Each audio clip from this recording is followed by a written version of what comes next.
কি করছেন? রৌনক মুখটা চিত্রলেখার মাথার কাছাকাছি নিয়ে এলো। তার বাম হাতটা এখনো চিত্রলেখার পেটে জড়িয়ে রাখা শক্ত বাঁধনে।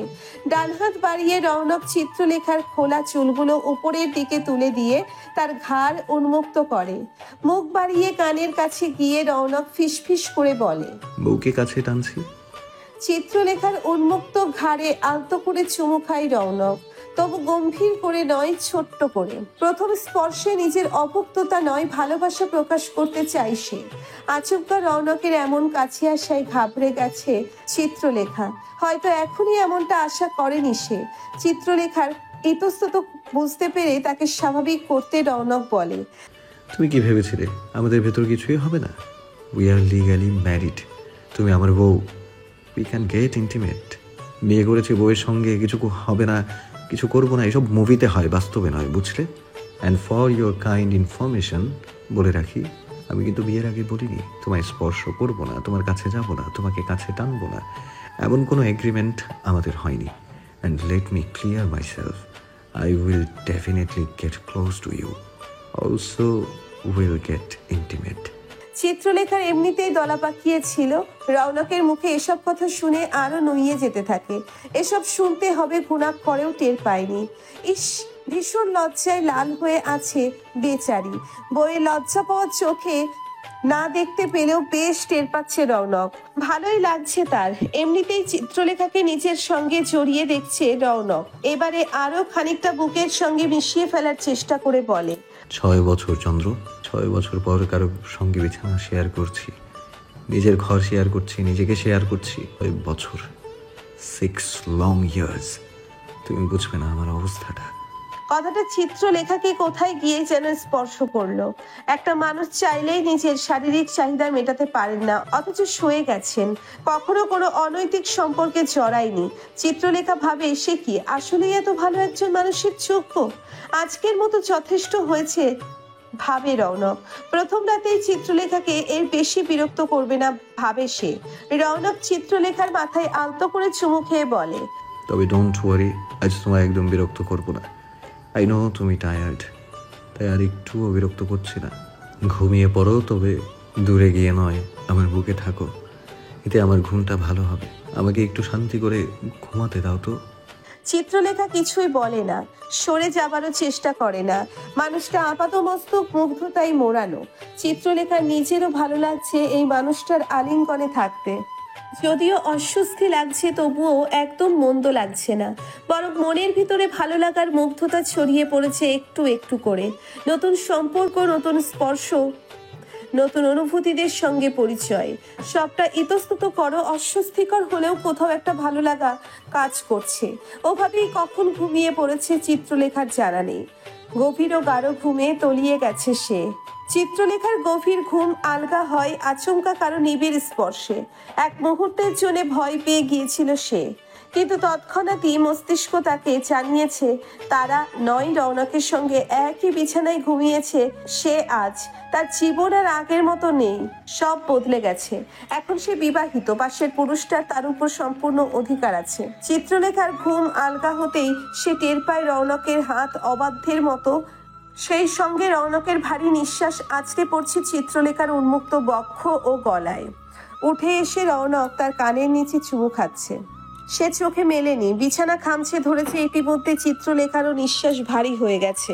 রৌনক এগিয়ে গিয়ে চিত্রলেখার কপালে চুমু খায়, তারপর কানের কাছে গিয়ে ভারী নিঃশ্বাস ফেলে বলল, সরি, আজ তোমায় একদম ডিস্টার্ব করতে চাইনি, বিশ্বাস করো, কিন্তু নিজেকে আটকে রাখতে পারিনি শেষ পর্যন্ত। I am dying here, trust me. Please একটা বার একটু কাছে আসো, এরপর একদম বিরক্ত করবো না, আই প্রমিস। 6 long years চন্দ্র, আমি কাউকে ছুঁয়ে দেখিনি, নারী সাজ জানাই শরীরটা কারো সংস্পর্শে যায়নি। এখন আর পারছি না। তুমি আমার জীবনে এসে সব বদলে দিয়েছো, সব আমাকে উল্টে পাল্টে একদম ঘেটে দিয়েছো। It's all your fault. Chitralekha কিচ্ছু বলতে পারে না, শক্ত পাথরের মতো হয়ে গেছে যেন। তবে রৌনকের প্রতিটি স্পর্শ তার অঙ্গে অঙ্গে কাঁপন ধরিয়ে দিচ্ছে। শিরায় শিরায় যেন আগুন জ্বলছে, সেই সঙ্গে শিরদাঁড়ায় হিমশীতল করা অনুভূতিও বয়ে যাচ্ছে। নিজেকে মাতাল মাতাল লাগছে চিত্রলেখার। রৌনক নিজে মাতাল হওয়ায় মেতেছে, সেই সঙ্গে তাকেও মাতিয়েছে। বিছানা ছেড়ে চিত্রলেখা রৌনককে শক্ত করে জড়িয়ে ধরে, নিজের শরীরের সবটুকু শক্তি দিয়ে জড়িয়ে ধরার চেষ্টা করে। রৌনক এতটুকু সম্মতি পেয়ে বউয়ের কাঁপতে থাকা অধৈর্যরা নিজের দখলে লম্বা সময় নিয়ে খানিকক্ষণ আদর দিয়ে কিছুক্ষণ হিংস্রভাবে ওই ঠোঁটের সুধা পানে ব্যস্ত রৌনক যেন এই পৃথিবীতে কোথাও নেই। তারা ভাসছে যেন সৌরজগতের মহাশূন্যে। দীর্ঘ স্পর্শের পর আচমকাই রৌনক চিত্রলেখার ঠোঁট ছেড়ে উঠে বসে, জোরে জোরে কয়েকবার নিঃশ্বাস ছাড়ে। চিত্রলেখা নড়ে না, চোখও মেলে না। অন্যদিকে কাত হয়ে কুঁচকে যায় আবারও। লজ্জায় সমস্ত শরীর মাখামাখি হয়ে আছে তার। রৌনক উঠে গিয়ে খানিকটা পানি খায়। তার নিজের সাইডের বেডসাইড টেবিলের ড্রয়ার থেকে সিগারেটের প্যাকেট ও লাইটার নিয়ে বাথরুমে চলে যায় সে। তখনই উঠে বসে চিত্রলেখা। তারাও তীব্র পানির পিপাসা পেয়েছে। বুকের ভেতর এখনো বাদ্যযন্ত্র বাজছে। কেউ পাশে এসে বসলেই শব্দ শুনতে পাবে। তবে কোথাও গিয়ে মানুষটার জন্য মায়া হয় তার। এতগুলো বছর পর একটা মানুষ নিজেকে সব রকম চাহিদা থেকে দূরে সরিয়ে রেখেছে। ভাবতেই রৌনকের জন্য কষ্ট লাগে তার। ইচ্ছা হয় বলতে আমি আছি। বিছানা থেকে নেমে পানি খায় চিত্রলেখা। আবার শুয়ে পড়তে নিয়েও শুয়ে পড়ে না। কি ভেবে যেন চিত্রলেখা নিজেও বারান্দায় গিয়ে আগায়। শব্দহীন হেঁটে বারান্দায় আসতেই দেখতে পায় রৌনক চলন্ত সিগারেট লম্বা টান দিয়ে ধোয়া ছাড়তে ব্যস্ত। বেশ খানিকটা দূরত্বে রেখে অন্য পাশে গিয়ে দাঁড়ায় সে। এর মধ্যেই তার উপস্থিতি টের পেয়ে সিগারেটে টান দিতে দিতেই মুখ ঘুরিয়ে বইয়ের দিকে তাকায় রৌনক। চিত্রলেখার কি হলো কে জানে। ওই চাহনি দেখে একটা হার্টবিট মিস হলো তার। রৌনকের দৃষ্টির গভীর চাহনি দেখে শরীর হালকা হয়ে এলো যেন। তবু নিজেকে সামলে নেয় সে। রৌনক বলে, দূরে দাঁড়িয়ে আছো কেন? কাছে আসো। মাথা ঝাঁকিয়ে চিত্রলেখা বলে, সিগারেটের গন্ধটা সহ্য হয় না আমার। ফেলে দিতে বলছো? না না না, আমার জন্য ফেলতে হবে না। আর যদি একেবারেই ছেড়ে দেই? আমার জন্য? তোমার জন্য। ছেড়ে দেবেন? দিতে পারি, কিন্তু বিনিময়ে আমি কি পাবো? চিত্রলেখা স্তব্ধ নয়নে তাকিয়ে থাকে। কি বলবে বুঝতে পারে না। এই মানুষটাকে বিনিময় দেওয়ার সাধ্য কি তার আছে? রৌনক তার হাতের সিগারেটটার আগুন নিভিয়ে বারান্দা দিয়ে নিচে ফেলে দেয়। এরপর একে একে লাইটার ও সিগারেটের প্যাকেটটাও ফেলে দেয়। সব ফেলে দিয়ে বলে, ফেলে দিলাম তোমার জন্য, বিনিময়ে একটা জিনিস চাই, দেবে? কি? রৌনক এসে মুখোমুখি দাঁড়ায়। হাত বাড়িয়ে চিত্রলেখার চোয়াল স্পর্শ করে, বৃদ্ধাঙ্গুলি দিয়ে ঠোঁট স্পর্শ করে বলে, এই ঠোঁট জোড়া আমায় দিয়ে দাও। পারমিশন দাও, আমি যখন খুশি ছুঁয়ে দিতে পারবো। আই প্রমিস সব ছেড়ে দেব। চিত্রলেখা জমে গেছে, জবাব দিতে পারে না। আমতা আমতা করে বলে, আমি যাই, ঘুম আসছে। এক কদম পিছিয়ে গিয়ে রৌনক বলে, সত্যি ঘুম পাচ্ছে নাকি পালাতে চাইছো? চিত্রলেখা জবাব দিতে পারে না। আসলে সে পালানোর জন্যই ঘুমের বাহানা করেছে। রৌনক বলে, সত্যি ঘুম না পেয়ে থাকলে একটু পাশে থাকো, আমার তোমাকে কিছু বলার আছে। আচমকাই রৌনকের চেহারার রং পাল্টে যায়। তাকে সিরিয়াস দেখাচ্ছে। তার মুখের ভাব দেখে চিত্রলেখার চোখ মুখ শক্ত হয় খানিকটা। রৌনক একটা হাত বাড়িয়ে দিয়ে বলে, কাছে এসো। চিত্রলেখা আপত্তি করে না। তার দিকে রৌনকের বাড়িয়ে রাখা হাতটা হাত বাড়িয়ে ধরে। বউকে নিজের কাছে টেনে নিয়ে পেছন থেকে বুকের সঙ্গে জড়িয়ে ধরে বলে, 8 বছর আগে তিলোত্তমার সঙ্গে বিয়ে হয়েছিল আমার বাবার বন্ধুর মেয়ে। পারিবারিক পছন্দেই বিয়ে হয়েছিল আমাদের। চাপে পড়ে বিয়ে করেছিলাম এমন নয়। সবসময় লেখাপড়া নিয়ে সিরিয়াস থাকার ফলাফল কখনো প্রেম করা হয়ে ওঠেনি আমার। তাই সেভাবে পার্সোনাল কোনো চয়েসও ছিল না বলতে পারো। তাছাড়া বাবা মায়ের উপর ভরসা ছিল আমার, তাই ওনারা নিশ্চয়ই বেস্ট কাউকেই বেছে আনবেন। সত্যি কথা বলতে তিলোত্তমাকে দেখে আমারও পছন্দ হয়েছিল, তাই আর আপত্তি করিনি। বলতে পারো ভালোবেসে ফেলেছিলাম ওকে। ওর আগে আমার জীবনে কোনো মেয়ে আসেনি। She was my first love, my first lady. রৌনকের মুখে শি ওয়াজ মাই ফার্স্ট লাভ শুনেই চিত্রলেখার বুকের ভেতর কোথায় গিয়ে যেন কথাটা বিঁধল। কিন্তু কেন বিঁধল তা বুঝতে পারল না সে। রৌনক বলতে থাকে নিজের মতো করে, সুখেই ছিলাম আমরা। ওকে ভালোবাসতে কোনো কমতি রাখিনি আমি। নিজের স্বার্থের বাইরে গিয়ে ভালোবাসার চেষ্টা করেছি। ওর যেন কোনো কিছুর কমতি না হয় সেদিকে খেয়াল রেখেছি। ওর কি লাগবে না লাগবে খেয়াল রাখতাম। ও কি পছন্দ করে, কোনটা অপছন্দ করে, সব দিকে আমার নজর থাকতো।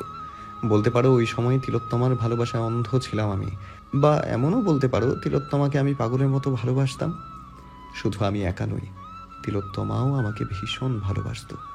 ওর জীবনেও আমার আগে কেউ আসেনি। ওর জীবনের প্রথম পুরুষ আমিই ছিলাম। আপনি তো আমার জীবনেও প্রথম পুরুষ। কেউ তো কোনোদিন আমায় স্পর্শ করতে পারেনি, আমার মনের দরজায় কড়াও নাড়তে পারেনি। কিন্তু এই যে আপনি জড়িয়ে আছেন আমার আষ্টে পৃষ্ঠে, আমার মনের ভিতর ঝড় তুলে দিচ্ছেন, আপনার গন্ধ মিশে আছে আমার সমস্ত শরীর জুড়ে, অথচ আপনার জীবনের প্রথম নারী আমি নই। কথাটা মনে মনেই আওড়ায় চিত্রলেখা। রৌনকের মুখে তার প্রথম ভালোবাসার কথা শুনে চিত্রলেখার মুখে খানিকটা অন্ধকার নামলো যেন, কিন্তু তা রৌনকের অজানা থেকে গেল। এতটুকু বলে একটু থামে সে। এই সুযোগে চিত্রলেখা জিজ্ঞেস করে, তাহলে সেই মানুষটা এখন কোথায়? সেই ভালোবাসা এখন কোথায়? মেকি হাসি রৌনক। চিত্রলেখা সেই হাসি দেখতে পায় না, কিন্তু শুনতে পায়। রৌনক বলে, এত সুখ ভালোবাসা হয়তো আমার কপালে ছিল না বা হয়নি, তাই হারিয়ে গেছে। তিলোত্তমা অনেক ভালো একটা মেয়ে, এত ভালো তুমি নিজে ওর সঙ্গে না মিশলে বুঝবে না। আসলে আমার থেকে শুনলে মনে হবে একটা সময় ভালোবাসতাম, আমার ওয়াইফ ছিল তাই হয়তো বাড়িয়ে বলছি, কিন্তু একদম সত্যি কথা বলছি। বিশ্বাস করো, অনেক ভালো একটা মেয়ে ছিল। মানুষ হিসেবে যত ভালো ছিল তার চাইতেও বেশি ভালো ছিল ওর মনটা। সহজেই যে কাউকে আপন করে নিতে পারতো। চিত্রলেখার আগ্রহ বাড়ে রৌনকের কথা শুনে।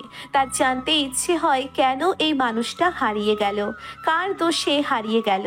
আগ্রহ দমিয়ে রাখতে না পেরে চিত্রলেখা জিজ্ঞেস করে, বলুন না, এত ভালো মানুষটা আপনার জীবনে থেকে হারিয়ে গেল কেন? আপনার এত ভালোবাসা তুচ্ছ করে মানুষটা চলে গেল কেন? বলছি তো, একটু ধৈর্য রাখো, সব বলবো তোমাকে। আমি চাই না আমার ব্যক্তিগত জীবনের গল্পটা তুমি অন্য কারো মুখ থেকে শুনো, তাই আমি নিজেই সব বলবো তোমাকে। আজ এখনই বলবো। এক মুহূর্ত থেমে রৌনক বলতে থাকে নিজের ব্যক্তিগত জীবনের গল্পটা। আমি পড়ালেখা শেষ করে আসার পরপরই বাবার ব্যবসায় জয়েন করি। যেহেতু আমার আলটিমেট গোলই ছিল পারিবারিক বিজনেসে জয়েন করা, তাই দেশে ফিরে আমি সময় নষ্ট করিনি। তাছাড়া বাবা অবসর নেয়ার আগে তার থেকে আমার অনেক কিছু শেখার ছিল। ভাইয়া নিজের পছন্দের ক্যারিয়ার আগেই চুজ করে নিয়েছিল। আমি নিজের ইচ্ছায় বিজনেসে জয়েন না করলেও আমাকে বিজনেসে জয়েন করা লাগতোই। আমি জয়েন করার কয়েক মাসের মাথায় বাসা থেকে জানানো হয় বাবা মা আমার জন্য পাত্রী দেখছেন। আবার কোনো চয়েস থাকলে জানাতে পারি, নয়তো ওনারা নিজেদের পছন্দ মতো দেখবেন। আমার যেহেতু কোনো চয়েস ছিল না, তাই আমি তাদের উপরেই সবটা ছেড়ে দিয়ে বিজনেসে মন দিলাম। ওনারা আমার জন্য তিলোত্তমাকে সিলেক্ট করলেন। পারিবারিকভাবে ধুমধাম করে আমাদের বিয়ে হলো। স্বপ্নের মতো করে বিয়ের প্রথম বছরটা কাটলো আমাদের। ভালোবাসা, ভালো লাগা, মুগ্ধতার কোনো কমতি ছিল না। কিন্তু সেই সব ভালোবাসা, ভালো লাগা, মুগ্ধতার ভাটা পড়লো 1 বছর। বাবার শরীর খারাপ হতে লাগলো। বিজনেসের সব দায়িত্ব আমার উপর ছেড়ে দিলেন। আমি দিনরাত এক করে বিজনেস সামলাচ্ছি। আমার ধ্যান জ্ঞান সবটা জুড়ে কেবল বিজনেস, বিজনেস আর বিজনেস। আমি জানতাম ওই সময়টাতে আমি তিলোত্তমাকে যথেষ্ট সময় দিতে পারছিলাম না, সেজন্য আবার সরিও ফিল হতো। আমি বহুবার ওকে সরি বলেছি। কত রাত ও আমার অপেক্ষা করতে করতে না খেয়ে ডাইনিং টেবিলেই ঘুমিয়েছে। কখনো মধ্যরাতে, কখনো শেষ রাতে, কখনো ভোরবেলায় বাড়ি ফিরলে দেখতে পেতাম আমার অপেক্ষা করতে করতে হয় ডাইনিং টেবিলে, নয় ড্রয়িং রুমের সোফায় ঘুমাচ্ছে। আমি সরি বলতাম। প্রথম তিলোত্তমা কিছু বলতো না, কিন্তু দিনের পর দিন এমন হতে থাকলে পরে ও আপত্তি জানায়। আমার সরি না, আমাকে চায় সে, আমার সময় চাই তার। আমার বুঝতে আর তিলোত্তমা হঠাৎই অবুঝ হয়ে গেল। সে আর বুঝতে চায় না, তার শুধু আমাকে চাই। কিন্তু আমি পারছিলাম না ওকে সময় দিতে। ওর বুঝতে না চাওয়া আস্তে আস্তে সন্দেহের রূপ নিল। আমি দিনের পর দিন, রাতের পর রাত বিজনেসের কাজে বাসার বাইরে থাকতাম, ঢাকার বাইরে থাকতাম, দেশের বাইরে থাকতাম। ও ভাবতে শুরু করলো আমার জীবনে হয়তো অন্য কারো আগমন ঘটেছে। ভাবতে শুরু করলো আমি ওকে চিট করছি। অনেক বুঝিয়েছি ওকে, কিন্তু একদিন এসবের চূড়ান্ত হলো। আমার এক business partner miss Melissa America থেকে বাংলাদেশে আসলেন। ওনার থাকার ব্যবস্থা করা হলো লা মেরিডিয়ানে। লম্বা ফ্লাইটের পর ভীষণ ক্লান্ত ছিলেন তিনি, তাই দেখা করতে গিয়েছিলাম আমি। আমার ওনাকে রিসিভ করতে এয়ারপোর্টে যাওয়ার কথা ছিল, কিন্তু জরুরি মিটিং পড়ে যাওয়ায় আমি যেতে পারিনি। সেদিন রাতেই আমাদের চিটাগাং যাবার কথা। মিটিং শেষ করে আমি যখন ওখানে যাই, আমার পিএ সোনিয়া সঙ্গে ছিল। তিলোত্তমার এক ফ্রেন্ড আমাদের দেখে ফেলে, ওকে জানায় আমি একটা মেয়েকে নিয়ে হোটেলে গিয়েছি। হন্তদন্ত হয়ে তিলোত্তমা সেখানে গিয়ে পৌঁছায়। ওর মতে ওর সন্দেহ সত্যি হলো, আমি ওকে চিট করেছি। বিজনেসের নাম করে মেয়ে নিয়ে হোটেলে থাকছি। কিছুতেই আমি ওকে বিশ্বাস করাতে পারিনি সোনিয়ার সঙ্গে আমার কোনো অ্যাফেয়ার নেই। আমরা বিজনেস রিলেটেড কাজে ওখানে গিয়েছিলাম। আমার কোনো কথাই শুনলো না। উল্টো ক্লায়েন্টের সামনে তার আপ্যায়নের জন্য রাখা ওপেন করা শ্যাম্পেইনের বোতলের সবটুকু আমার গায়ে ঠেলে দিল। আমি কিচ্ছু বলিনি, ভেবেছিলাম বুঝিয়ে বললেই ওর ভুল ভাঙবে। কোনো কিছুর বিনিময়ে ওকে আমি হারাতে চাইনি, কিন্তু বলে না, ভাগ্য না থাকলে সেখানে জোর খাটিয়েও কাজ হয় না। তিলোত্তমা আমার নসিবে ছিল না। সেই রাতেই রাগ করে বাড়ি ছেড়ে চলে গেল। আমি ওকে বোঝানোর অনেক চেষ্টা করেছি, কিন্তু লাভ হয়নি। সোনিয়াকেও ফায়ার করে দিয়েছিলাম যেন তিলোত্তমা আমাকে অহেতুক সন্দেহ না করে। কিন্তু সন্দেহ এমন এক জিনিস, এর বীজ একবার মনের জমিনে বপন হয়ে গেলে সব কিছু ছাড়খাড় না করা পর্যন্ত পিছু ছাড়ে না। বাড়ি ছেড়ে যাবার 7 দিনের মাথায়ও আমাকে ডিভোর্স লেটার পাঠায়। এরপরেও আমি অনেক চেষ্টা করেছিলাম ওকে ফিরিয়ে আনার, কিন্তু এক মুহূর্ত চুপ থেকে রৌনক আরো বলে, অনেক চেষ্টা করেও শেষ পর্যন্ত ওকে ফেরাতে পারিনি আমি। ওই সন্দেহের কাছে আমার ভালোবাসা তুচ্ছ হয়ে গিয়েছিল। শেষমেশ আমার ভীষণ অভিমান হলো। কেন আমার ভালোবাসা বুঝলো না? কেন বুঝলো না আমার জীবনে ও ছাড়া কেউ নেই, কিচ্ছু নেই? আমার অভিমানের পাল্লা ভারী হলো। আমিও ওকে ফিরিয়ে আনার চেষ্টা বাদ দিলাম। যে নিজে থেকে ফিরতে চায় না, আমি আমার ভালোবাসার দোহাই দিয়ে তাকে আর ফেরাতে চাই না।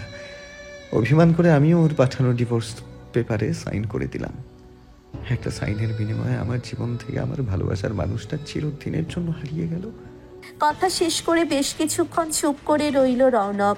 চিত্রলেখা বলল, তারপর আপনাদের আর দেখা হয়নি? না। কেন? তিলোত্তমা নিউ ইয়র্ক চলে গেছে। ওখানে যাবার 6 মাস পরেই আবার বিয়ে করেছে। এখন ওর 2টো বাচ্চাও আছে। এক মুহূর্ত চুপ থেকে কিছু ভেবে চিত্রলেখা জিজ্ঞেস করে, আপনার কি আফসোস হয়? আফসোস হয়, তবে তিলোত্তমার জন্য নয়। তাহলে? আমার আফসোস হয় বাচ্চা দুটোর জন্য। ও ভুল বুঝে চলে না গেলে বাচ্চা দুটো আজ আমার হতো। আমাকে বাবা বলে ডাকতো। ও আমাকে নিঃস্ব করে দিয়ে চলে না গেলে এতগুলো বছর আমার একাকী কাটাতে হতো না। আমার জীবনটা ভরে থাকতো, সব থাকতো আমার। চিত্রলেখার মুখে আর কথা কুলাই না। মানুষটা সত্যি ভালোবাসতো। ভুল ভাবছে সে, বাসতো না। হয়তো এখনো বাসে। চাইলেই কি ভালোবাসা ভুলে যাওয়া যায়? ভালোবাসার মানুষকে ভুলে যাওয়া যায়? ভালোবাসার মানুষটা জীবনে থাকুক বা না থাকুক, চাইলেও তাকে ভুলে যাওয়া যায় না। সেই ভালোবাসাও ভুলে যাওয়া যায় না। মানুষ পারে না ভুলে যেতে। তাই তো এতগুলো বছর পরেও রৌনক তিলোত্তমাকে ভুলে যায়নি। তার ফেলে যাওয়া সেই ভালোবাসা ভুলে যায়নি। রৌনকের জীবনে ভালোবাসা নামক অধ্যায়ে তিলোত্তমার নাম খোদাই করা হয়ে গেছে। সেখানে চিত্রলেখা কোনো দিনও জায়গা পাবে না। রৌনকের হাতের বাঁধন থেকে নিজেকে ছাড়াতে চিত্রলেখা বলে, আমার ঘুম পাচ্ছে। তৎক্ষণাৎই তাকে পাজা কোলে তুলে নেয় রৌনক। হাত পা ছোড়ার চেষ্টা করে চিত্রলেখা বলে, আমাকে নামান প্লিজ। নামিয়ে দিব জায়গা মতো গিয়ে। চিত্রলেখার হাত পা নাচিয়েও কাজ হয় না। রৌনক বিছানায় এসে কোল থেকে নামিয়ে শুইয়ে দেয়। কিছু বুঝে ওঠার আগেই কপালে আলতো চুমু খেয়ে বলে, তুমি ঘুমিয়ে পড়ো। সরে গিয়ে রৌনক চলে যেতে নিলেই চিত্রলেখা পেছন থেকে জিজ্ঞেস করে, কোথায় যাচ্ছেন? শাওয়ার নিতে, না হলে আজ আর ঘুমাতে পারবো না। It's too hot for me. Rounak আর দাঁড়ায় না, শাওয়ার নিতে চলে যায়। পেছনে চিত্রলেখা বেচারি লজ্জায় পানি পানি হয়ে যায়। তার নিজেরও মনে হচ্ছে শরীরের তাপমাত্রা বেড়ে গেছে। লজ্জায় বালিশে মুখ লুকানোর চেষ্টা করে। শেষ রাতে চিত্রলেখার ঘুম হয়েছে ছাড়া ছাড়া। হয়তো জায়গা পরিবর্তনের জন্য এমনটা হয়েছে। হুট করে জায়গা পরিবর্তন হয়ে অ্যাডজাস্ট হতেও খানিকটা সময় লাগে। প্রথমে অবশ্য গভীর ঘুম হয়েছিল তার, কিন্তু মাঝরাতে যে অভিজ্ঞতার সঙ্গে ঘুমে ব্যাঘাত ঘটেছে, এরপর চিত্রলেখার চোখের পাতায় ঘুম নামতে সময় লাগাটা স্বাভাবিক ব্যাপারই। অবচেতনে বারবার মনে হয়েছে এই বুঝি রৌনক আবার তাকে নিজের আষ্টে পৃষ্ঠে জড়িয়ে নিল। এই বুঝি কিছু একটা হয়ে গেল তাদের মাঝে। এই আতঙ্কেই চিত্রলেখার ঘুম আর গাঢ় হয়নি। কারো বিছানা ছেড়ে উঠে যাওয়াটা টের পেয়েছে চিত্রলেখা, কিন্তু তৎক্ষণাৎই চোখ মেলে তাকায়নি সে। বুঝতে পারে রৌনক উঠেছে হয়তো। এই ঘরে এমনিতেও তারা দুইজন ব্যতীত আর কেউ নেই। সকাল সকাল নববিবাহিতের ঘরে অন্য কারো আসার কথাও না। রৌনক বাথরুমে ঢুকে গেছে টের পেয়েই চোখ মেলে তাকায় চিত্রলেখা। রুমের লাইট এখনো নিভানো। পাশ ফিরে দেখে তার ধারণাই ঠিক। রৌনক উঠে গেছে। সময় দেখার জন্য মোবাইল হাতে নিলেই দেখে ভোর 6টা বাজে। চিত্রলেখার ঘুম পুরোপুরি ভেঙে গেছে। আজ আর এখন ঘুম আসবে না বেশ বুঝতে পারছে। অবশ্য আর চেষ্টাও করে না সে ঘুমাবার। পিঠে বালিশ দিয়ে উঠে বসে। বেশ কিছুক্ষণ পর টাওয়ালে মাথা মুছতে মুছতে বেরিয়ে আসে রৌনক। এগিয়ে এসে চিত্রলেখার পাশে বসে জিজ্ঞেস করে, আমি কি তোমার ঘুম ভাঙিয়ে দিলাম? স্নিগ্ধ রৌনকের মুখের দিকে তাকিয়ে কথা বলতে ভুলে গেছে যেন চিত্রলেখা। এত কাছ থেকে এর আগে কখনো কাউকে দেখা হয়নি তার। চিত্রলেখার মন তাকে বারবার জানান দেয় সামনে বসে থাকা এই সুপুরুষ একান্তই তার ব্যক্তিগত। এই মানুষটার উপর একছত্র তার অধিকার। স্থির নয়নে রৌনককে দেখতে ব্যস্ত চিত্রলেখার মুখের সামনে তুড়ি বাজায় রৌনক। আচমকা শব্দে দৃষ্টির স্তব্ধতা কাটে চিত্রলেখার। নিজের কাছেই লজ্জা পেয়ে যায় সে। থতমত খেয়ে জিজ্ঞেস করে, কিছু বলবেন? মৃদু হাসে রৌনক। চিত্রলেখার কপালের উপর চলে আসা চুলগুলো কানের পিছনে গুজে দিয়ে আবার জিজ্ঞেস করে, আমার জন্য তোমার ঘুম ভেঙে গেল বুঝি? মাথা ঝাঁকায় চিত্রলেখা, মুখে বলে, আমার তো সকাল সকালে ঘুম থেকে ওঠার অভ্যাস। সকালে নাস্তা বানানো, দুপুরের রান্না করা, কত কাজ থাকে এই সময় আমার। রৌনক যেন আরেকটু কাজ ঘেঁষে বসলো। চিত্রলেখার কানের নিচে হাত রেখে স্পর্শ করে বলল, অভ্যাস পরিবর্তন করো। এখন আর তোমাকে সকাল সকাল উঠতে হবে না। আরাম করে ঘুমাবে যতক্ষণ তোমার মন চাইবে। কেউ কিচ্ছু বলবে না। এই বাড়িতে কারো সাহস নেই আমার বউকে প্রশ্ন করার। আর আপনার মা? প্রশ্নটা ইন্টেনশনালি করেনি চিত্রলেখা, মুখ ফসকে পেরিয়ে গেছে। রৌনক স্বাভাবিক থেকেই জবাব দেয়, মাকে আমি সামলে নেব। তাছাড়া কিছুদিন গেলেই দেখবে সে তোমাকে মন থেকে মেনে নিয়েছে। তোমাকে চিনতে শুরু করলে, জানতে শুরু করলেই ভালোবেসে ফেলবে। চিত্রলেখা ভাবলেশহীন চাহনি করে রৌনকের মুখের দিকে তাকিয়ে থেকে মনে মনে ভাবে, আসল মানুষটার ভালোবাসাই তো কখনো আমার ভাগ্যে জুটবে না। তাহলে অন্যরা আমাকে ভালোবাসলো কি বাসলো না, তাতে কি আসে যায়? চিত্রলেখাকে ভাবলেশহীন তাকিয়ে থাকতে দেখে বাহু ধরে ঝাঁকি দিয়ে রৌনক জিজ্ঞেস করে, কি এত ভাবছো? হ্যাঁ। কি ভাবছো এত? না, কিছু ভাবছি না। আচ্ছা ঠিক আছে, থাকো তাহলে, আমি বের হচ্ছি। এত সকালে কোথায় যাচ্ছেন? দুটো রাউন্ড মেরে আসি। এই বডিটা তো এমনি এমনি বিল্ড হয়নি, মেনটেন করা লাগে তো। এমনি দিনে জগিংয়ের পর জিমে যাই, আজ জিম যাব না, কয়টা রাউন্ড দিয়েই চলে আসবো। তুমি ততক্ষণে আরেকটু ঘুমিয়ে নাও, you will feel fresh. Chitralekha লক্ষ্মী মেয়ের মতো শান্ত ভঙ্গিতে রৌনকের কথা শুনে মাথা ঝাঁকায়। বউকে কিছু বোঝার সুযোগ না দিয়েই এগিয়ে গিয়ে কপালে চুমু খায় সে। আচমকা রৌনকের চুমু খাওয়ার চিত্রলেখার চোখ বড় হয়। তা দেখে রৌনক বলে, আবার খুব বেশি হলে 1 ঘন্টা লাগবে। এসে তোমার হাতে 1 কাপ চা খাবো, বানিয়ে রেখো প্লিজ। চিত্রলেখা মুখে কিছু বলতে পারে না, কেবল মাথা ঝাঁকায়। তবে মনে মনে ভাবে, এই চায়ের জন্য বুঝি আমাকে বিয়ে করেছেন? রৌনক মাথায় হাত বুলিয়ে দিয়ে বেরিয়ে যায়। যাবার আগে তার হাতের ভেজা টাওয়ালটা চিত্রলেখার হাতে দিয়ে বলে, রেখে দিও। চিত্রলেখা ওখানেই বসে থেকে রৌনকের যাবার দিকে তাকিয়ে থাকে। চিত্রলেখাকে রান্নাঘরে দেখে ব্যস্ত হয়ে পড়ে জাহানারা। এগিয়ে এসে মমতাময় আলিঙ্গনে জড়িয়ে নেয় আদরের রৌনকের বধূকে। ব্যস্ত হয়ে একটা চেয়ার টেনে নিয়ে চিত্রলেখাকে বসিয়ে দিয়ে বলেন, তুমি আসতে গেলে কেন? আমাকে আওয়াজ দিলেই তো হতো। কিছু লাগবে মা তোমার? চিত্রলেখা উঠে দাঁড়ানোর চেষ্টা করলে জাহানারা জোরপূর্বক আবার বসিয়ে দেয়। বসে থেকেই চিত্রলেখা বলে, আপনি একদম ব্যস্ত হবেন না আমার জন্য। আমার কিছু লাগবে না, আমি শুধু ওনার জন্য চা বানাতে এসেছি। রনকের জন্য? মাথায় ঝাঁকায় চিত্রলেখা। জাহানারা বলে, চা তো বানানো হচ্ছে, তোমাকে কষ্ট করতে হবে না। রান্নার কাজের জন্য লোক আছে, তুমি শুধু আরাম করো। জাহানারা আর কথা বাড়ায় না, নিজে পাশে দাঁড়িয়ে চাপাতি, দুধ, চিনি এগিয়ে দেয়। চিত্রলেখা খুব যত্নের সাথে চা বানায়। চা বানাতে বানাতেই জাহানারার সঙ্গে কথা হয় তার। টুকটাক সবার সম্পর্কে কম বেশি বলেন জাহানারা। শুধু চা বানিয়েই ক্ষান্ত দেয় না চিত্রলেখা। জাহানারার সঙ্গে নাস্তা বানানোতেও হাত লাগায়। অন্য আরো 2 জন কাজের লোক আছে যারা কেবল রান্নার কাজই করে। জাহানারা কেবল দেখাশোনা করে, তাকেও নিজের হাতে কিছু করতে হয় না তেমন একটা। তার দায়িত্ব কাজের লোকেরা ঠিকঠাক কাজ করছে কিনা সেটা খেয়াল রাখা, সবাইকে দিয়ে কাজ করানো, সবার সবকিছু ঠিক মতো হচ্ছে কিনা সবকিছু তত্ত্বাবধানের দায়িত্ব জাহানারার। নাস্তা বানানো কাজে হাত লাগাতে লাগাতে রৌনকের কি পছন্দ না পছন্দ জেনে নেবার চেষ্টা করে চিত্রলেখা। প্রকাশ না করলেও চিত্রলেখা মনে প্রাণে নিজেকে রৌনকের বউ মেনে নিয়েছে, তা সে মুখে স্বীকার করুক বা না করুক। তানিয়া নিজের ঘরে অফিসে যাবে বলে তৈরি হয়ে কিছু ফাইল ঘাটছে। নিঃশব্দে ঘরে প্রবেশ করে রাদিন। দরজাটা ভেজিয়ে দিয়ে পেছনে দাঁড়িয়ে জিজ্ঞেস করে, আজ অফিস যাবে তুমি? রাদিনের শব্দ পেয়ে এক মুহূর্তের জন্য থেমে গিয়ে আবার নিজের কাজে মন দেয় তানিয়া।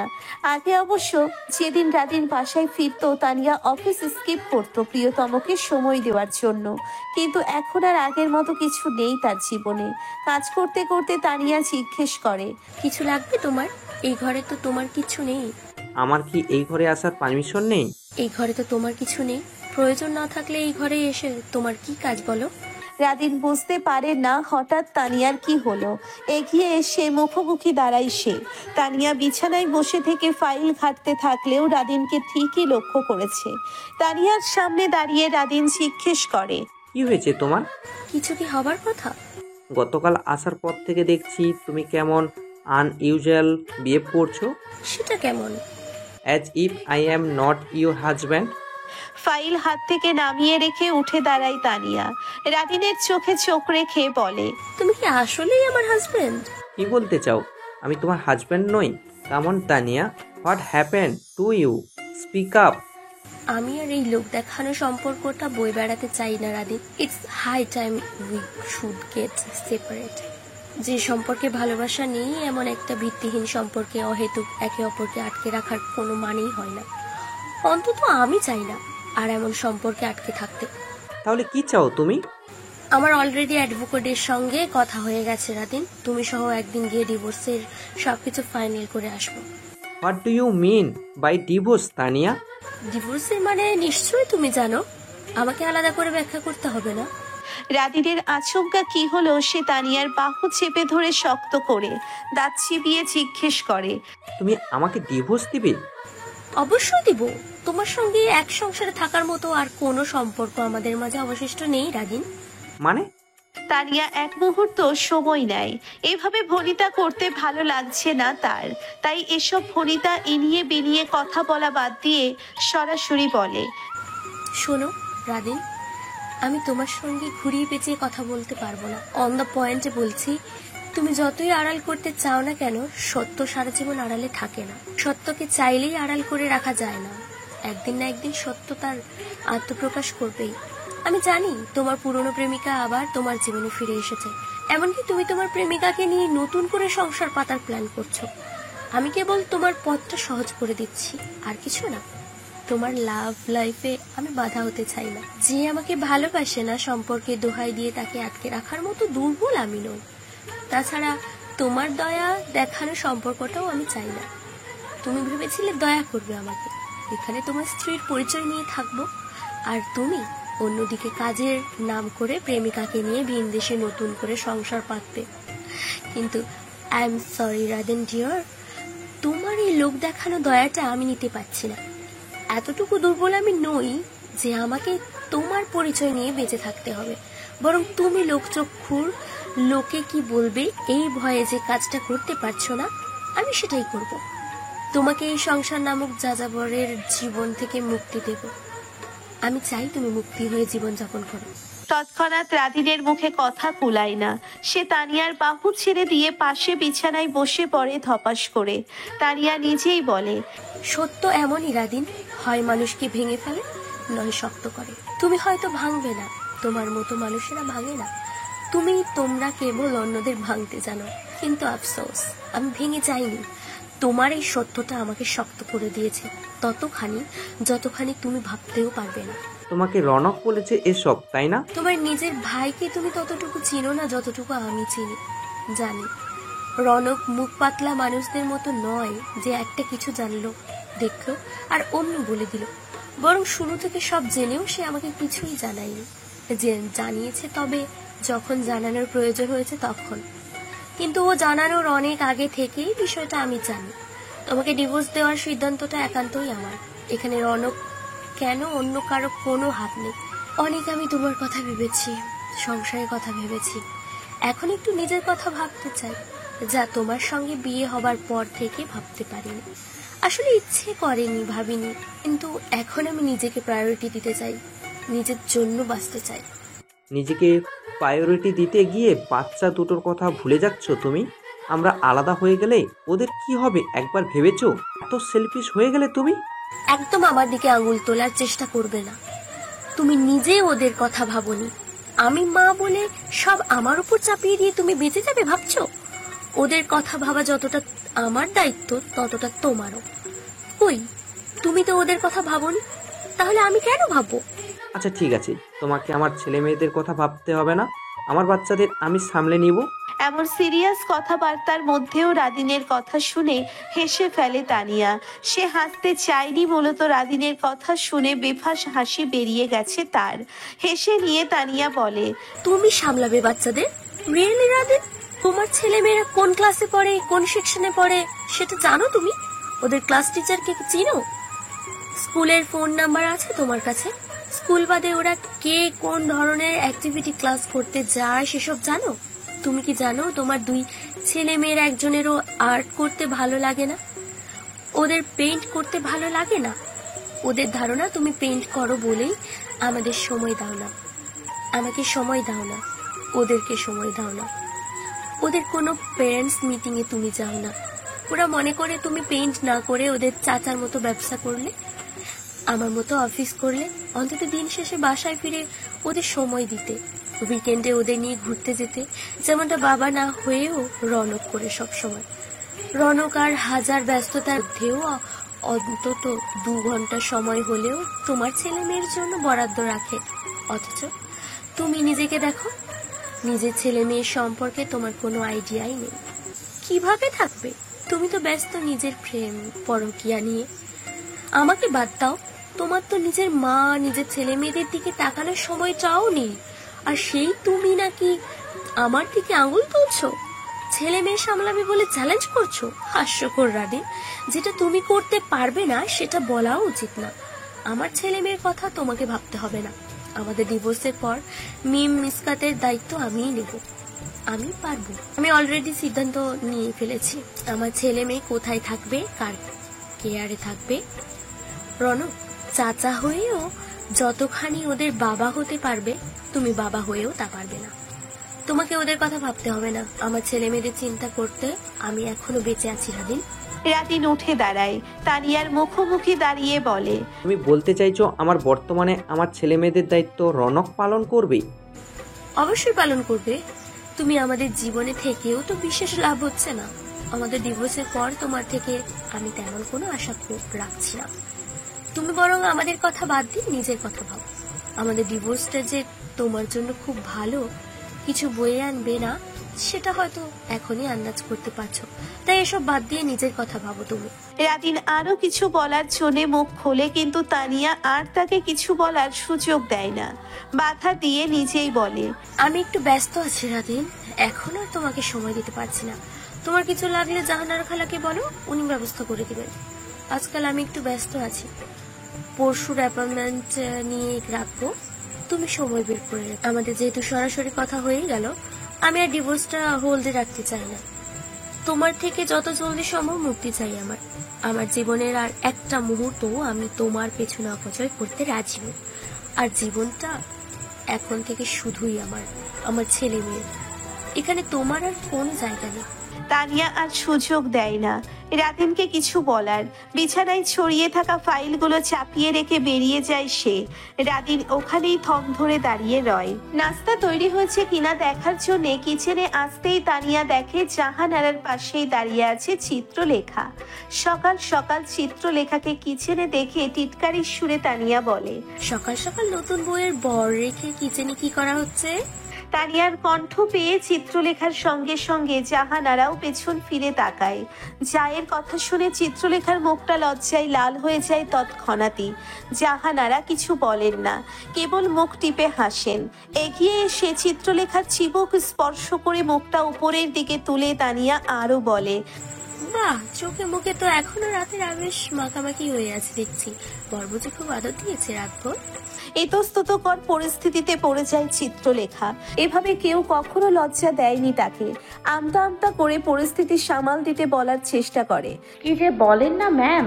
ম্যাম বলছো কাকে? এখানে তোমার ম্যাম কে? আপনি আমি তোমার ম্যাম হতে যাব কেন ভাই? যাকে কেউ ম্যাম বলে ডাকে নাকি? না মানে আসলে এতদিনের অভ্যাস, অফিসে তো ম্যাম বলেই ডাকি।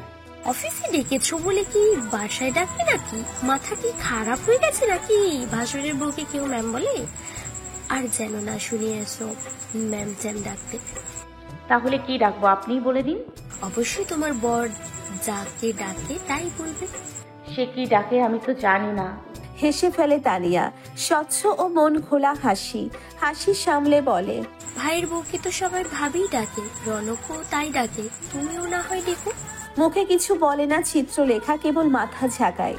এগিয়ে এসে আগ্রহ ভরে তানিয়া আবার জিজ্ঞেস করে, তা কি করা হচ্ছে শুনে? চিত্রলেখা কিছু বলার আগে পাশ থেকে জাহানারা বলেন, আমি এত করে না বললাম, কিন্তু শুনলই না আমার কথা। বলে কিনা রনকের জন্য নিজে চা বানাবে। না করছো কেন খালা? নিজের বরের জন্য বানাতে চাইলে অবশ্যই বানাবে। শুনেছি তুমি নাকি পৃথিবীর সবচেয়ে বেস্ট চা বানাও। এক কাপ আমাকেও দিও, খেয়ে দেখবো কেমন খেতে তোমার হাতের ওয়ার্ল্ড বেস্ট চা। চিত্রলেখার মুখে কথা কুলায় না, কি বলবে ভেবে মনে মনে হিমশিম খায় সে। তানিয়া নিজেই জিজ্ঞেস করে, আর কি করছিলে? উনি তো জগিং করতে গেছে, তাই একটু লেবুর শরবত করছিলাম। বাহ, স্বামীর খেয়াল রাখা হচ্ছে, বেশ ভালো। তবে শুধু খেয়ালই রেখো না, সঙ্গে লাগামটাও ধরে রেখো। তানিয়ার কথার আগা মাথা বুঝে না চিত্রলেখা। আপাতত এইসব বিষয়ে কথা বাড়ায় না দুজনের একজনও। জাহানারার উপস্থিতিতে সমস্যা না থাকলেও অন্যান্য কাজের লোকেরা আশেপাশেই আছে, তাই এই মুহূর্তে সব কথা বলার উপযুক্ত সময় ও পরিবেশ এটা নয় ভেবেই আর এই প্রসঙ্গে কেউ কিছু বলে না। তানিয়া আরো বলে, তুমি তোমার বরের জন্য নাস্তা বানাও, আমি যাই দেখি মিম মিসকাত স্কুলের জন্য তৈরি হয়েছে কিনা। আচমকাই মিম মিসকাতের কথা শুনতে বুকের ভিতরটা মোচড় দিয়ে ওঠে চিত্রলেখার। নিজের ভাই বোনদের কথা মনে হয়ে এতদিন তো সে নিজেই ভাই বোনগুলোর সকল বিষয়ের খেয়াল রেখেছে, আজ থেকে তো সে আর নেই ওদের সবকিছুর খেয়াল রাখতে। ভাবতেই বুকের ভিতরটা হাহাকার করে ওঠে তার, বিশেষ করে চারুর জন্যে। চারুটা এমনিতে বড়দের মতো ভাব নেয়, ফটর ফটর কথা বলে, পাকামোও করে বেড়ায়, কিন্তু নিজের যে কোনো কাজের সময় তার বড় বোনের সহায়তা চায়। বড় বোনকে ছাড়া কোনো কাজই করতে পারে না সে। চিত্রলেখা তারা না দিলে স্কুলের জন্য তৈরি হতে মন চায় না চারুর, কোনো কাজও করতে ইচ্ছে হয় না। অথচ আজ থেকে চারুকে নিজের সব কাজ একাই করতে হবে, আবার ক্ষেত্র বিশেষে লিখন চয়নের দিকেও খেয়াল রাখতে হবে। তার আচমকা চলে আসায় চারুটা বুঝি হুট করেই বড় হয়ে যাবে, কিন্তু চিত্রলেখা কখনো চায়নি চারুটা তার মতো করে দায়িত্বের জাতাকলে পড়ে বড় হয়ে যাক। অথচ চিত্রলেখা না চাইলেও এমনটাই হবে। তানিয়া কিচেন থেকে বেরিয়ে যেতে নিলেই চিত্রলেখা বাধা দিয়ে বলে, আমি আসি আপনার সাথে। ওদের সঙ্গে তো আমার এখনো দেখা হলো না। নাস্তার টেবিলে দেখা হবে, এখন যা করছিলে করো। রনক চলে আসবে যে কোনো সময়, আগে বর পরের সব। তানিয়া কিচেন থেকে বেরিয়ে ছেলে মেয়েদের ঘরে যাবার জন্য উপরে যেতে নিলেই রৌনকের আগমন ঘটে। দেবরকে দেখে দাঁড়িয়ে পড়ে তানিয়া, দেবরের লেগ পুল করতে বলে, তোমার তো কপাল খুলে গেল রনক। হঠাৎ এই কথা বলছো যে ভাবি? বউ সকাল সকাল চা বানাচ্ছে দেখে এলাম। চন্দ্র কোথায়? কিচেনে তোমার জন্য নাস্তা বানাচ্ছে। আই সি, তাহলে তো গিয়ে দেখে আসতে হচ্ছে কি বানানো হচ্ছে আমার জন্য। যাও গিয়ে দেখেই আসো, পরম সৌভাগ্য তোমার। চিত্রলেখা রৌনকের জন্য লেবুর শরবত বানাতে ব্যস্ত। সন্তর্পণে কিচেনে প্রবেশ করে রৌনক যেন বউ টের না পায়। তাকে দেখে জাহানারা কিছু বলার জন্য মুখ খুলতে নিলেই রৌনক আগেই ইশারা করে যেন কেউ কোনো কথা না বলে। ইশারা করে সবাইকে বেরিয়ে যেতে। চিত্রলেখাকে বুঝতে না দিয়ে বেরিয়ে যায় জাহানারা, তার সঙ্গে অন্য দুজন কাজের লোকও বেরিয়ে যায় ইশারায়। আচমকা এগিয়ে এসে চিত্রলেখাকে পেছন থেকে জড়িয়ে ধরে রৌনক। এক মুহূর্তের জন্য ঘাবড়ে যায় চিত্রলেখা, কিন্তু তৎক্ষণাৎই আবার সামলে নেয় নিজেকে। রৌনক মুখ বাড়িয়ে চিত্রলেখার কাঁধের উপর রেখে জিজ্ঞেস করে, কি করা হচ্ছে এত মনোযোগ দিয়ে? ঘাবড়ে গিয়ে এক মুহূর্তের জন্য চুপ করে রয় চিত্রলেখা। রৌনক জিজ্ঞেস করে, ভয় পেয়েছো বুঝি? ভয় পাবো না? এভাবে জড়িয়ে কেউ ধরে? আমি তো ভাবলাম কে না কে। চিত্রলেখাকে নিজের দিকে ঘুরিয়ে নিয়ে চিবুক স্পর্শ করে মুখটা উপরে তুলে রৌনক বলে, কার এত বড় সাহস আমার বউকে জড়িয়ে ধরে, তাও আমার বর্তমানে? আর ঘাড়ে কয়টা মাথা শুনি, দুনিয়া থেকে গায়েব করে দিব না? চিত্রলেখা চুপ করে রয়। রৌনক তাকে নিজের দিকে ঘুরিয়ে নেওয়ায় ঘর্মাক্ত রৌনককে দেখে চিত্রলেখার মুখে আর কথা লুকায় না। রৌনকের কপাল চুলে থাকা ঘাম যেন তার সৌন্দর্যকে কয়েক গুণ বাড়িয়ে দিয়েছে। চিত্রলেখা নিজের অজান্তেই তার ওড়নার আঁচল টেনে রৌনকের কপাল চুলে থাকা ঘাম মুছে দেয়। রৌনক চিত্রলেখাকে চমকে দিয়ে তার গালে একটা চুমু খায়। এতে চিত্রলেখার গাল লাল হলো, চোখে লজ্জার পাহাড় নেমে এলো। লজ্জায় লজ্জাবতী গাছের মতো নইয়ে আসতে চাইলো যেন বেচারি। নাস্তার টেবিলে বাড়ির অন্য সবার সাথে দেখা হয়েছে চিত্রলেখার। মিম মিসকাতের আগ্রহের শেষ নেই চিত্রলেখাকে নিয়ে। রৌনককে ওরা ছোট পাপা বলে ডাকে, তাই চিত্রলেখাকে কি বলে ডাকবে সেটা নিয়ে আগ্রহের শেষ নেই দুজনের। রৌনক বলেছে ওরা যা ইচ্ছে ডাকতে চাই ডাকতে পারে। দুজনেই সিদ্ধান্ত নিয়েছে মিমি বলে ডাকবে চিত্রলেখাকে। রাদিনের সঙ্গে কুশল বিনিময় হয়েছে চিত্রলেখার, কিন্তু একমাত্র দিলারা জামানি কোনো কথা বলেননি। নাস্তার টেবিলে চিত্রলেখার হাতে বানানো চা খেয়ে সবাই প্রশংসা করেছে। রৌনক পরপর 2 কাপ চা খেয়েছে। এমনকি নাস্তার উপরে যাবার সময় জাহানারাকে বলে গেছে কাউকে দিয়ে আর 1 কাপ চা উপরে পাঠিয়ে দিতে। তার বউয়ের হাতে বানানো চা বলে কথা, 1 কাপ খেয়ে পোষায় না। নিজের ঘরে এসে তৈরি হয়ে নেয় রৌনক।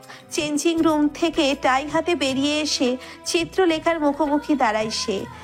সেই টাইটা বাড়িয়ে দিয়ে জিজ্ঞেস করে, টাই বাঁধতে পারো? কখনো বাধা হয়নি। ট্রাই করে দেখো, আমি বলে দিচ্ছি কিভাবে বাঁধতে হয়। চিত্রলেখা আপত্তি করে না। রৌনককে বলে দেওয়া মোতাবেক টাই বেঁধে দেয়। প্রথম চেষ্টায় ঠিকঠাকই বাঁধতে পেরেছে সে। টাই বাঁধা ঠিক হওয়ায় রৌনক বলে, এত সুন্দর করে টাই বেঁধে দিলে এর বিনিময়ে তো তোমাকে কিছু দেওয়া উচিত। কি? রৌনক চিত্রলেখাকে কিছু বোঝার সুযোগ দেয় না। বুঝে ওঠার আগেই আলতো ভঙ্গিতে ছোট্ট করে চিত্রলেখার ঠোঁটে চুমু খায় রৌনক। ছেড়ে দিয়ে বলে, তোমার রিওয়ার্ড। রৌনকের কাণ্ডে পাথর হয়ে দাঁড়িয়ে থাকে চিত্রলেখা। তা দেখে হাসি পায় রৌনকের। মৃদু হেসে বলে, আমি চট্টগ্রাম যাচ্ছি। কবে আসবেন? চিত্রলেখাকে বিচলিত হতে দেখে আগের চাইতে আরো বেশি হাসি পায় রৌনকের। এগিয়ে এসে বউয়ের গালে হাত রেখে বলে, চিন্তা করো না, তোমাকে একা রেখে আপাতত আমি নিজেও বেশি সময় দূরে থাকতে পারবো না। সন্ধ্যা নাগাদ ফিরে আসবো তোমার কাছে। রৌনকের এসব কথাই চিত্রলেখার বুকের ভিতর কি যেন হয়। ঢেউ ওঠে শিহরণের। মানুষটা এমন ভাবে বলে যেন একান্তই তার ব্যক্তিগত। রৌনক নিজেই জিজ্ঞেস করে, কোথায় যেতে চাও? আমি আবার কোথায় যাব? ভাই বোনদের সাথে দেখা করে আসতে পারো চাইলে। সত্যি যাব? যেতে চাইলে অবশ্যই যাবে, যখন যেখানে মন চাইবে যাবে। আমি ড্রাইভারকে বলে দেবো আমাকে এয়ারপোর্টে নামিয়ে দিয়ে বাসায় চলে আসবে। তুমি যখন চাও বাইরে নিয়ে যাবে তোমাকে। তবে প্লিজ সন্ধ্যার আগে ফিরে এসো, আমি যেন বাসায় ফিরেই তোমার মুখটা দেখতে পাই। চিত্রলেখা মাথা ঝাঁকায়। রৌনক আবার বলে, ও বলতে ভুলে গিয়েছিলাম, তোমার জন্য একটা গিফট আছে। গিফট? আমার জন্য? কি? 1 মিনিট দেখাচ্ছি। রৌনক চেঞ্জিং রুমে গিয়ে একটা এনভলভ নিয়ে ফিরে এসে সেটা চিত্রলেখার হাতে দিয়ে বলে, তোমার গিফট। এর ভেতরে কি আছে? খুলে দেখো। চিত্রলেখা এনভলভটা খুলতেই ভেতর থেকে একটা দলিল বেরিয়ে আসে। কৌতূহল নিয়ে দলিলটা চেক করে সে। চিত্রলেখার চোখ বড় হয়। দলিল পড়ে নিয়ে জিজ্ঞেস করে, এসব কি? পড়ে বুঝতে পারোনি কিছু? এটা কি করেছেন আপনি?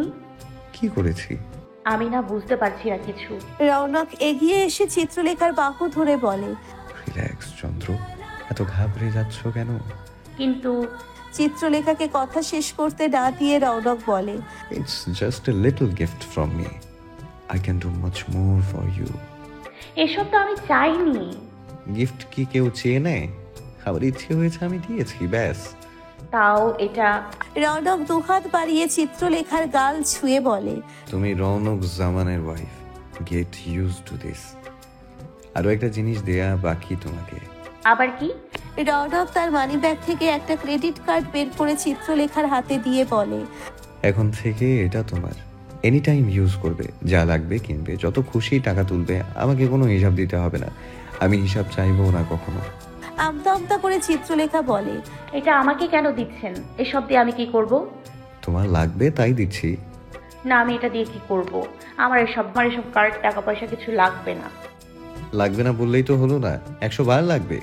একটু পর ভাই বোনদের দেখতে যাবে, খালি হাতে যাবে নাকি? আমি সারাদিন থাকবো না, তোমার কিছু দরকার হলে এটা ইউজ করবে। রৌনক তার মানিব্যাগ থেকে কিছু ক্যাশ বের করে চিত্রলেখার হাতে গুজে দিয়ে বলে, এগুলো হাতে রাখো, কাজে লাগবে। এত টাকা পয়সা আমাকে কেন দিচ্ছেন আপনি? আমার এসব চাই না, বিশ্বাস করুন। এভাবে বলছো কেন? আমি তো তোমার সেফটি প্রয়োজনের কথা চিন্তা করে দিচ্ছি। আমি না থাকলে তোমার যদি কিছু প্রয়োজন হয় তুমি আনিয়ে নেবে, টাকা ছাড়া কিভাবে আনাবে? আমার কিছু লাগবে না, এসব আমার চাই না। আপনি প্লিজ নিয়ে যান এগুলো। চিত্রলেখা কার্ড টাকা ফেরত দেওয়ার চেষ্টা করলে রৌনক ধমকে উঠে তাকে। চুপ, শান্ত হয়ে আমার কথা শোনো। এমন করছো কেন তুমি? আমার অবর্তমানে তোমার যদি কিছু প্রয়োজন হয় তখন কিভাবে ম্যানেজ করবে তুমি? তোমার যা লাগবে আমি সবই ব্যবস্থা করে দেবো, কিন্তু তারপরেও প্রত্যেকের একটা ব্যক্তিগত নিড থাকে, সেজন্যই দিয়ে যাচ্ছি। এগুলো রাখো, তোমার কাজে লাগবে, ট্রাস্ট মি।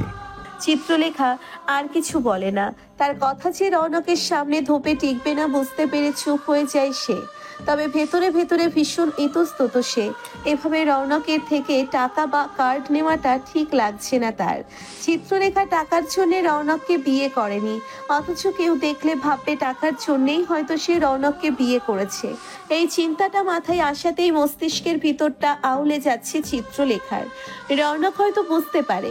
চিত্রলেখার বাহু ধরে তাকে বিছানায় বসিয়ে দিয়ে নিচে পায়ের উপর ভর দিয়ে নিচে বসে মুখ তুলে বইয়ের দিকে তাকায়, বলে, তোমার মাথার ভেতর যেসব উল্টাপাল্টা ভাবনা আসছে সব ছেড়ে ফেলো। কে কি ভাবলো, কে কি ভাববে, এসবে আমার কিচ্ছু যায় আসে না। আমার জন্য শুধু তুমি ম্যাটার করো, তোমার ভালো থাকা ম্যাটার করে। সো সব ভুলে যাও। রৌনক উঠে দাঁড়িয়ে চিত্রলেখার কপালে একটা চুমু খেয়ে বলে, আসছি, সাবধানে থেকো। বেরিয়ে যেতে নিয়ে থেমে গিয়ে আচমকায় চিত্রলেখাকে জড়িয়ে ধরে রৌনক। এমন কাণ্ডে অবাক হয় চিত্রলেখা। দম বন্ধ হয়ে আসতে চাই তার। রৌনক চিত্রলেখার কানে বিড়বিড় করে কার্ডের পিন বলে দিয়ে আরো বলে, পিন ছাড়া কার্ড ইউজ করবে কিভাবে? আসছি, নিজের খেয়াল রেখো বউ। আমানিল্লাহ। বলে ওখানেই দাঁড়িয়ে রয় চিত্রলেখা। নিজের হাতে থাকা রৌনকের দিয়ে যাওয়া কার্ড ও টাকার দিকে তাকিয়ে থাকে। সেই সঙ্গে রৌনকের দিয়ে যাওয়া দলিলগুলোতে আরেকবার চোখ বুলায়। খালুর বাড়িটা চিত্রলেখার নামে কিনে দিয়েছে রৌনক। এগুলো সেই বাড়ির দলিল। এখানে স্পষ্ট করে লেখা আছে রায়বাজারের ওই একতলা বাড়িটার মালিকানা এখন থেকে চিত্রলেখার। রৌনক কখন এসব করেছে ঘুণাক্ষরেও কিছু টের পায়নি সে। তাছাড়া রৌনক বাড়ি কেনার কথা কিছু বলেওনি তাকে। রৌনক যে এমন কিছু করবে ভাবতেই পারেনি চিত্রলেখা। মস্তিষ্কের ভেতর সব কেমন তালগোল পাকিয়ে আছে তার। কনফিউজড হয়ে যাচ্ছে চিত্রলেখা। জীবন সহজ হচ্ছে না, কঠিন কিছুই বুঝতে পারছে না। মনে হচ্ছে রৌনক নামটা একটা গোলক ধাঁধায় আটকে আছে সে। চারিদিক কেবল অর্থবিত্ত নামের প্রাচুর্যে ঘেরা। সকাল সকাল রিপার ফোন পেয়ে হন্তদন্ত হয়ে ছুটে এসেছে লিখন। কি হয়েছে কে জানে, সকাল সকাল ফোন দিয়ে রিপা জানায় সে লিখনদের এলাকাতে আছে। লিখন যেন চট জলদি তৈরি হয়ে বেরিয়ে আসে। গতকাল রাতেও দেখা হয়েছে ওদের। হঠাৎ কি হলো যে এই জরুরি তলব? সময় বিলম্ব না করে কোনো রকম তৈরি হয়ে নিয়েই আজ বেরিয়ে পড়ে লিখন। এমনকি সকালের নাস্তাটাও খায়নি। জরুরি কাজ আছে বলে খালি মুখেই বেরিয়ে পড়েছে। অথচ চিত্রলেখা থাকলে এই কাজ করতে পারতো না লিখন। যত জরুরি কাজই থাকুক না কেন নাস্তা করেই বের হওয়া লাগতো তার। নাস্তা না করে বের হবার মতো দুঃসাহস লিখনও করতে পারতো না চিত্রলেখার উপস্থিতিতে। মানুষের উপস্থিতি এমনই জিনিস, একজন মানুষের থাকা না থাকায় অনেক কিছু বদলে যায়। অনেকগুলো জীবন বদলে যায়। বদলে যায় জীবনের গল্পগুলো, ঠিক বদলে যায় না, নতুন মোড়ের সংযোগ ঘটে জীবনে। রিপার সামনে এসে দাঁড়িয়ে হাঁপাতে লাগে লিখন। বলা যায় এক প্রকার দৌড়েই এসেছে সে। লিখনকে হাঁপাতে দেখে নিজের ব্যাগ থেকে পানির বোতল বের করে এগিয়ে দিয়ে রিপা জিজ্ঞেস করে, তুমি কি দৌড়ে এসেছো নাকি? হাঁপাতে হাঁপাতেই লিখন জবাব দেয়, কেন? তুমি দাঁড়ায় আছো তাই। আমি দাঁড়িয়ে আছি তো, কি হয়েছে? আমাকে কি ছেলে ধরা তুলে নিয়ে যাবে, নাকি যে তোমাকে দৌড়ে আসতে হবে? লিখন আর জবাব করে না, পানি খেয়ে গলা ভিজিয়ে নেয়। এই সুযোগেই রিপা বলে, জরুরি কথা আছে তোমার সঙ্গে। সব শুনবো, আগে রিক্সা নেই, এলাকা থেকে বের হই, তারপর সব শুনছি। রিক্সাটা এলাকা ছেড়ে নিউ মার্কেটের দিকে অগ্রসর হলে লিখন জিজ্ঞেস করে, বলো, এবার তোমার জরুরি কথা শুনি। রিপা সিরিয়াস চাহনি নিয়ে পাশ ফিরে লিখনের মুখের দিকে তাকায়। প্রেমিকার চোখের চাহনি দেখে খানিকটা সন্দেহ হয় তার, কিন্তু ঘটনা কি হতে পারে ভেবে কিছু পায় না সে। লিখনকে অবশ্য আবার কিছু জিজ্ঞেস করা লাগে না। রিপা নিজেই বলে, রৌনক ভাইয়ের সঙ্গে তোমার বোনের কি সম্পর্ক? কোন রৌনক ভাই? তার সাথে আমার বোনের কেন কোনো সম্পর্ক থাকতে যাবে? সম্পর্ক তো অবশ্যই আছে। সম্পর্ক না থাকলে কি এভাবে হুট করে কেউ বিয়ে করে নেয়? বিয়ে? লিখনের বুঝতে একটু সময় লাগে। রিপা রৌনক জামান তথা চিত্রলেখার বরের কথা বলছে। ও আচ্ছা, তুমি আপার বস মানে জামান গ্রুপের সিও রৌনক জামানের কথা বলছো? আর কার কথা বলবো? তোমার বোন তো তার সঙ্গেই বিয়ে হয়েছে। হ্যাঁ, কিন্তু তুমি তাকে কিভাবে চিনো? আমার বাবা ব্যবসায়ী সুরে জাপান গ্রুপের সঙ্গে আছে। রনক ভাইকে আমার বাবা জন্মের পর থেকেই চেনে। গতকালই ভাইয়া ফেসবুক আইডিতে ম্যারিটাল স্ট্যাটাস দিয়েছিল। তোমার সঙ্গে দেখা করে বাসায় যাওয়ার পর অনেক পরে দেখলাম রনক ভাই যাকে বিয়ে করছে সে আর কেউ না, চিত্রা আপা, তোমার বোন। ও, লিখন বুঝতে পারে না এই মুহূর্তে তার কি বলা উচিত। রিপাও চুপচাপ হয়ে যায়, আর কিছু বলে না। আচমকা কথার মাঝে চুপ করে যেতে দেখে লিখন জিজ্ঞেস করে, কি হয়েছে এমন চুপ হয়ে গেলেছে? সব ঠিক আছে তো? না, কিছু না। তুমি আমার কথায় রাগ করো না যেন। আমি ভাবলাম আপার হয়তো রনক ভাইয়ের সঙ্গে আগে থেকে কোনো সম্পর্ক ছিল, তাই এভাবে বিয়ে করে ফেলেছে দুজন। রনক ভাইকে তো ছোটবেলা থেকেই চিনি, এভাবে হুট করে বিয়ে করে ফেলার মতন মানুষ তো সে নয়, তাই খানিকটা খটকা লেগেছিল। সেই কৌতূহল থেকেই ছুটে এলাম জানতে। তুমি রাগ করোনি তো? না।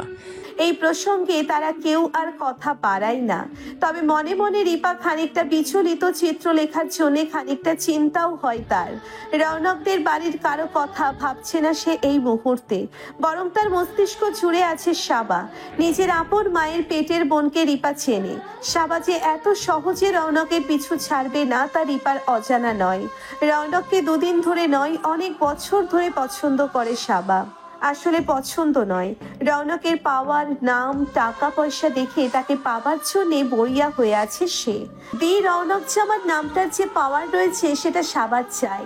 পৃথিবীতে রৌনকের নামের ব্যবহার একমাত্র তার বউ সবচাইতে বেশি করতে পারবে। মিসেস রৌনক জামানি এই নামের দাবিদার হতে পারবে। এই নাম, ফেম আর পাওয়ারের ভীষণ লোভ সাবার। যে কোনো কিছুর বিনিময়েই হোক না কেন সাবার রৌনককে চাই। রৌনককে পাওয়ার জন্য চিত্রলেখাকে আঘাত করতেও দুইবার ভাববে না সাবা।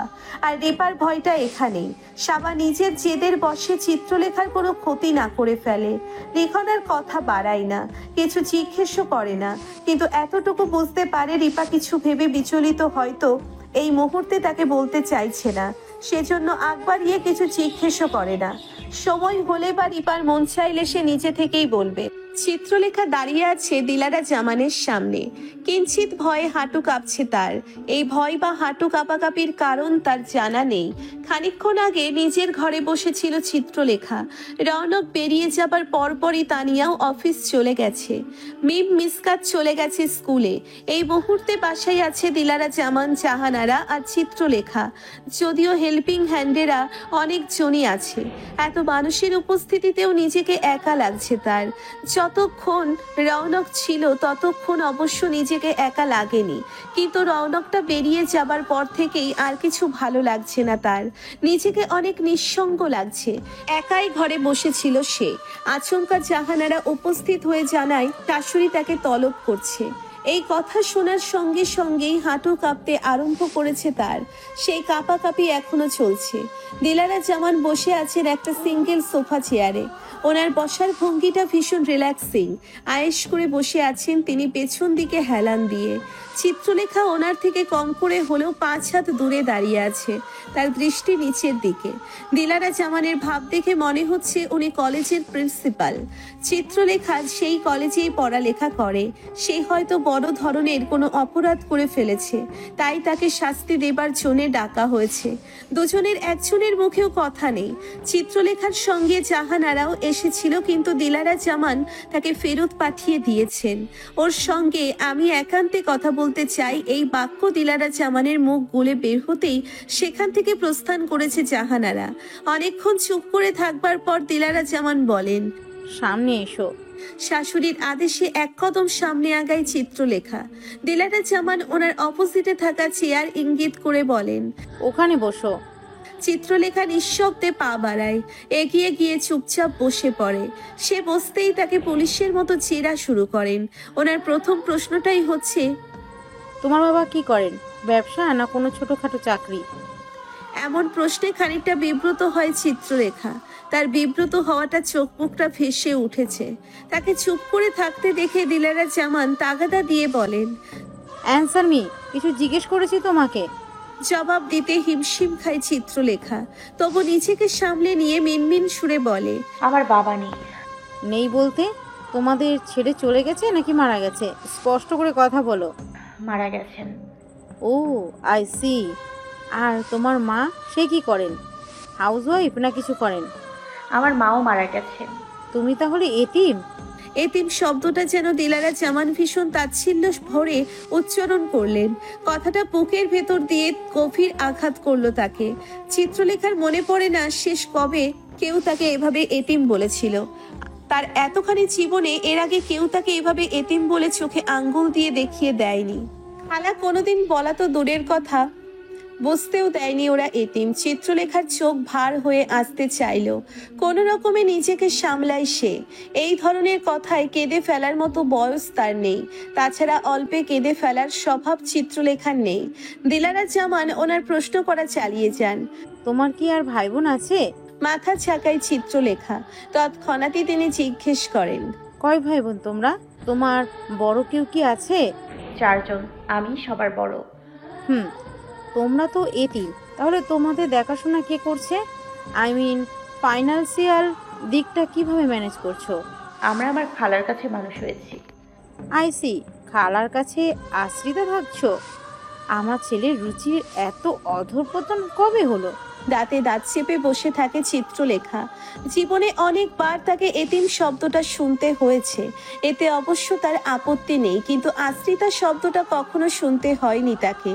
আজই প্রথম কারো মুখ থেকে শুনতে যে এই শব্দটা ধারালো অস্ত্রের চাইতেও বেশি আঘাত করতে পারে তা জানা ছিল না চিত্রলেখার। আজই প্রথম টের পেল কি ধারালো এই একটা শব্দ বুকের ভিতরটা ক্ষত বিক্ষত করে ফেলতে সক্ষম। চিত্রলেখার কানে আশ্রিতা শব্দটাকে পৃথিবীর সবচাইতে জঘন্য শোনাচ্ছে। মনে হচ্ছে এর আগে কেউ তাকে এমন জঘন্য কথা বলেনি। গা কাঁপুনি দিয়ে কান্না আসতে চাইছে তার, কিন্তু চিত্রলেখা কাঁদবে না। তাকে দুঃখ দেওয়া সহজ হলেও কাঁদানো ভীষণ কঠিন। রৌনকের সঙ্গে তোমার পরিচয় হলো কিভাবে? কতদিনের পরিচয় তোমাদের? আমি ওনার কোম্পানিতে চাকরি করতাম। কি বললে তুমি? তুমি আমাদের কোম্পানির এমপ্লয়? দিলারা জামানকে দেখে বোঝা যাচ্ছে উনি অবাক হয়েছে চিত্রলেখার পরিচয় শুনে। অবাক হওয়ার সুরেই বলেন, ও মাই গুডনেস। এক মুহূর্তে থেমে তিনি আরো বলেন, দেখো মেয়ে, আমি এত ঘুরিয়ে পিছিয়ে কথা বলতে পারি না, তাই সরাসরি বলছি। তুমি যদি টাকা পয়সার লোভে আমার ছেলেকে ফাঁসিয়ে থাকো তাহলে আমাকে বলতে পারো। আমি বুঝতে পারছি তোমার পারিবারিক অবস্থা ভালো নয়, অভাবে বড় হয়েছো। ভাই বোনদের মধ্যে তুমি সবার বড়, সো ছোটদের দায়িত্ব তোমার উপর। আমি বুঝি 20-30 হাজার টাকার বেতন দিয়ে এতগুলো মানুষের পেট চালানোটা কষ্টকর বটে, তাই হয়তো ভেবেছো পয়সাওয়ালা কাউকে ফাঁসিয়ে নিতে পারলে এক নিমিষেই তোমার সব সমস্যার সমাধান হয়ে যাবে। অবশ্য ঠিকই ভেবেছো, আমি তোমাকে দোষ দিচ্ছি না, খারাপও বলছি না। বাবা মা মরা এতিম মেয়ে, তোমাকে তো ভালো মন্দ শেখানোর মানুষ ছিল না, তাই ভালোটা শিখতে পারোনি। যা করার করে ফেলেছো, ওসব নিয়ে আমি আর মাথা ঘামাচ্ছি না। বরং তোমাকে সুন্দর একটা অফার দিচ্ছি। আমি তোমাকে একটা চেক লিখে দিচ্ছি, চেকটা নিয়ে রৌনককে কিছু না জানিয়ে বাড়ি ছেড়ে চলে যাবে। আমার ছেলেকে আমি সামলে নেব। পুরুষ মানুষের কি আছে, বউ একটা গেলে আরেকটা আসবে। রৌনকও আবার বিয়ে করে নিয়ে নতুন করে সংসার করবে, অবশ্যই তোমার মতো কার সঙ্গে নয়। আমার ছেলের বউ হওয়ার কোনো যোগ্যতাই তোমার নেই। রৌনকের বউ হতে ন্যূনতম একটা স্ট্যান্ডার্ড দরকার, বুঝে? কবুল বললাম, বিয়ে হয়ে গেল। আর বিয়ে হয়ে গেছে বলেই যে এই বিয়ে বয়ে বেড়াতে হবে এর কোনো মানে হয় না। তোমাকে তো আমার ছেলে অন্যদের সামনে প্রেজেন্টও করতে পারবে না। কেন যে আমার ছেলেটা তোমার মতো নাম পরিচয়হীন একটা মেয়েকে বিয়ে করতে গেল আমি বুঝতেই পারছি না। আমার ছেলে এমন কাণ্ড জ্ঞানহীনদের মতো একটা কাজ করে ফেললো, আমি মানতেই পারছি না। গিয়ে যা হবার তা হয়ে গেছে, কিন্তু এখনো সময় আছে, সব ঠিক করে নিতে পারবো। এখনো সব কিছু হাত ফসকে বেরিয়ে যায়নি। চেকটা নিয়ে তুমি বিদায় হও আমার ছেলের জীবন থেকে। ফস করে একটা দীর্ঘশ্বাস ছেড়ে দিলারা জামান আরো বলেন, আমার কথা শেষ হয়েছে, এখন তুমি আসতে পারো। চিত্রলেখা উঠে দাঁড়ালে দিলারা জামান বাধা দিয়ে আরো বলেন, 1 মিনিট দাঁড়াও। উঠে গিয়ে ওনার বেডসাইড টেবিলের ড্রয়ার থেকে একটা চেক বই বের করে তাতে কিছু লেখেন। স্বাক্ষর করে চেকের পাতাটা ছিঁড়ে চিত্রলেখার দিকে বাড়িয়ে দিয়ে বলেন, 1 কোটি টাকার চেক লিখে দিলাম। আশা করি এই টাকা দিয়ে তোমার ও তোমার ভাই বোনদের জীবন সুন্দরভাবে কেটে যাবে। অবশ্য তোমার মতো মেয়ের মূল্য এত বেশি নয়, কিন্তু কি করব বলো, আমার মনটা বড়, তাই কার্পণ্য করলাম না টাকা দিতে। এরপরেও যদি কিছু লাগে আমাকে জানাবে, কেমন? চিত্রলেখার হাতের কাছে চেকটা ধরে রেখেছেন দিলারা জামান, তবুও হাতের মুঠ খুলে চেকের পাতাটা নিচ্ছে না দেখে এবারে তিনি জোর করেই চেকটা চিত্রলেখার হাতে গুঁজে দিলেন আর বলেন, ইউ ক্যান গো নাও। এই ভিডিওটি যদি আপনাদের ভালো লাগে তাহলে অবশ্যই লাইক করবেন ও আপনাদের মূল্যবান মতামতটি কমেন্ট করে জানাবেন। আর এরকম ভালোবাসার ভিডিওগুলি দেখার জন্য আমাদের চ্যানেলটি সাবস্ক্রাইব করে আমাদের সাথেই থাকুন।